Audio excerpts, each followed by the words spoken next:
आमे भात खाइबा ना रोटी खाइबा ना दीटा के मिसेकी खाइबा, चीनी खाइबा ना गुड़ खाइबा, ये सब प्रश्न उत्तर हमको जानवा दरकार कि नहीं। नमस्कार, निरोगोड़ीसा तरफ आपण मान हार्दिक अभिनंदन और स्वागत। मु संदीप्त कुमार, फाउंडर ऑफ निरोगोड़ीसा। मुझे आगुरी कही जे आम बॉडी खाद्य ग्रहण करे तापर तादर खाद्य स्वर को एक्टिव इनग्रेडिएंट भाव ग्रहण करें। आपन मो पुराना वीडियो मान देखो what is food and it's benefit ताको बोले आप पुणी मन पकई पारे। तेज आसतु जाना कौ खाद्य सार आम बॉडी कौ कम लगे। सब बड़ काम वाला एनर्जी गिविंग फंक्शन बा शक्तिवर्धक काम, श्वेत सार बा कार्बोहाइड्रेट एवं फैट ये दुईटा जाक आमको शक्तिवर्धक बा एनर्जी गिविंग फंक्शन रे काम कर। कार्बोहाइड्रेट को मैक्रोन्यूट्रिएंट बोली कहुई था। मैक्रोन्यूट्रिएंट माने कौन, जहाँ को बॉडी बहुत परिमाण रे ग्रहण करे एवं ताको उपयोग करे। ये विषय में अधिक अधिक वीडियो बनैबी, अधिक डिटेल्स सहित पर वीडियो के जनइबी। कार्बोहाइड्रेट बा श्वेत सार गोटे मैक्रोन्यूट्रिएंट आम बॉडी रे एनर्जी गिविंग फंक्शन लगी था। एबे जानिबा आसु कार्बोहाइड्रेट केमिस्ट्री विषय। Carbohydrate contains carbon, hydrogen and oxygen. किसी बुझीला ना नहीं ओडिया में कहना जाऊँ। कार्बोहाइड्रेट बा श्वेत सार एमती गोटे जिनिस जी आम बॉडी भीतर को जाई सुगर रे कन्वर्ट हो जाए, ता पार्टी को मीठा लागू किंबा न लागू। आउ थे पूछ, कार्बोहाइड्रेट आम पार्टी को मीठा लागू कि न लागू बॉडी भीतर को जाके सुगर रे कन्वर्ट हो जाए।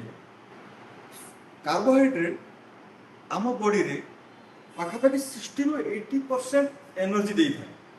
ताने आपण बुझतु कार्बोहाइड्रेट आम बॉडी पाई केते जरूरी। आउट भीतर को जीवा 1 ग्राम carbohydrate gives us 4 kilo calorie of energy.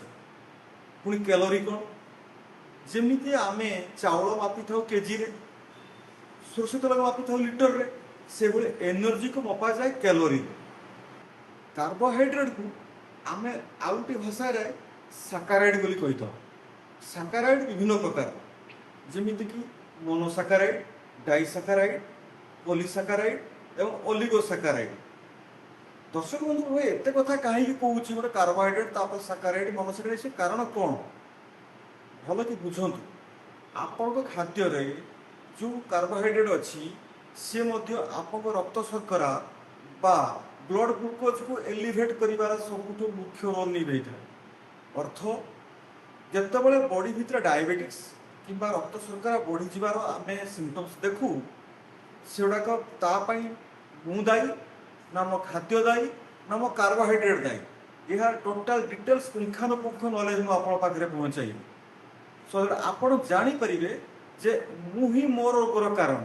जितेबाला मो जो रोग या तेणु डायबिटीज मु कंट्रोल करी। तेणु आम कहवाटा भूल जे डायबिटिक्स गोटे इरिवर्सिबल डिजीज। थरे डायबिटीज हो गले जीवन जाक औषध खाया पड़ो, टोटाली भूल। डायबिटीज को आम पुणी ठीक कर नॉर्मल लाइफ जीवन बंची पार।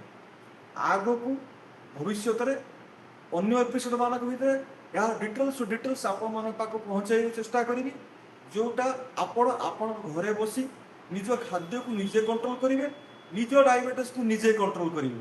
कहारी पर डिपेंडेंट हवा दरकार नहीं। एवं केवल यहाँ दरकार नॉलेज एंड एक्सपीरियंस। नॉलेज मु देवी, एक्सपीरियंस आपणकर हम, डिसिप्लिन मेंटेन करिया दरकार। दर्शक बंधु मोनोसाकाराइड्स डाइसाकाराइड्स ए विषय आहरी अधिक अधिक वीडियो कहवाक जाऊँगी। आपन केमितिया लागला मो कथा कौन पसंद हो आपन कौन लगुच आपण परिवार आपण निजर शरीर स्वास्थ्य रक्षा ये सब काम मो कथा किसी काम लगे कि नहीं टी कमेंट माध्यम जनातु। आमको उत्साहित भी करूँ। निरोग ओडिशा आपको यूट्यूब सहित फेसबुक इंस्टाग्राम उपलब्ध। ସେୟାର କରନ୍ତୁ। ଆପଣମାନେ ସୁସ୍ଥ ରୁହନ୍ତୁ ଏବଂ ସୁରକ୍ଷିତ ରୁହନ୍ତୁ। ରହିଲି, ନମସ୍କାର।